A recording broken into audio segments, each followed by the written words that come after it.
మనోజ్ అయితే ఇంక రోహిణి స్టేషన్ దగ్గర నన్ను కొట్టింది అన్నట్టుగా ఇంక ప్రభావతి దగ్గరకైతే వచ్చి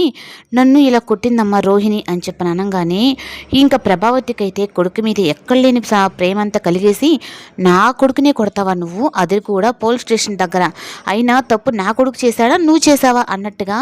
ఇంక ప్రభావతి అయితే రోహిణిని అయితే కొడుతుంది. ఇంక నన్నే కొడతావు కదా, నీకు ఇలాగే కావాలి మా అమ్మ చేతులు అన్నట్టుగా చెప్తాడు. నేను ఒక చవటని పెళ్లి చేసుకున్నాను అని చెప్పన్న విషయం నాకు ఈరోజే తెలిసింది, అయినా నా భర్తను నేను కొట్టాను, అయినా మీకేంటి బాధ అన్నట్టుగా మాట్లాడుతూ ఉంటే, నీకు భర్త అవ్వకముందే నాకు వాడు కొడుకు, అయినా నేను వాడిని కష్టపడి పెంచుకున్నానంటే అందరూ మరి గాలికి పెంచారా అన్నట్టుగా ఇంక ప్రభావతి కూడా మాట్లాడుతుంది. ఇంకా బాలు కూడా అయితే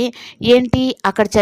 తిన్నవి సరిపోలేదరా, ఇక్కడ అమ్మ చేత ఒకటి తినాలని చెప్పి నువ్వు వచ్చేసావా అంటే, అమ్మ అసలు ముందు కారణం అంతా వీడేనమ్మంటే ఇంక అందులో బాలు నోటికి పోవాలంటేనే ప్రభావతికి భయం. దానికి తోడు ఇప్పుడు బాలుని ఏ విషయంలో మాట్లాడినా ఇంక వెంటనే మీనా అయితే అందుకుంటుంది. అయినా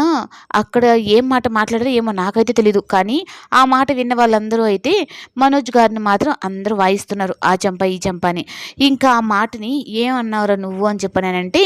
ఇంకా ప్రభావతి చెవులో కూడా చెప్పడానికైతే వస్తాడు. ఇంకా అలా వచ్చేటప్పటికి ప్రభావతి చెప్తున్నాడని ఇంక రోహిణిని మనోజ్ని పక్కకు పిలిచి, అదేమన్నా మంచి విషయం అనుకుంటున్నావా, పదే పదే అందరికి చెప్పి తన్నులు తినడానికి నీకు కాస్త కూడా నీకు సిగ్గనిపించట్లేదా అని అంటూ ఉంటే దాంట్లో అంత తప్పేముంది అని చెప్పనని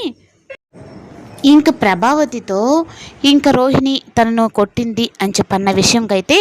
ఇంక తను వెళ్ళి ఇంక బ్యాగ్ అన్నీ సర్దుకొని ఇంక నేను ఇంట్లో నుంచి వెళ్ళిపోతున్నాను, ఇప్పుడు ఇలా అయినా వెళ్ళిపోయాను అంటే ఇంక బాలు దగ్గర దొరికిన ఫోన్ గురించి కానీ ఇంక మలేషియా విషయంలో కానీ నా మీద ఏది అడిగేదానికి అధికారం లేకుండా ఉంటుంది, కానీ ఇక్కడే ఉన్నాను అంటే ఇప్పుడు కొద్ది రోజుల తర్వాత అయినా అవన్నీ మర్చిపోతారు, లేదు అంటే ఇప్పుడు మళ్ళీ మా అత్త ఆస్తి లేదు ఇవి అన్నట్టుగా తను మాట్లాడుతుందని చెప్పని ఇంక తను బ్యాగ్ తీసుకొని నేను ఇంట్లో ఉండను మనోజ్ అని చెప్పి అన్నట్టుగా బ్యాగ్ తీసుకొని అయితే ఇంట్లో నుంచి వెళ్ళిపోతుంది.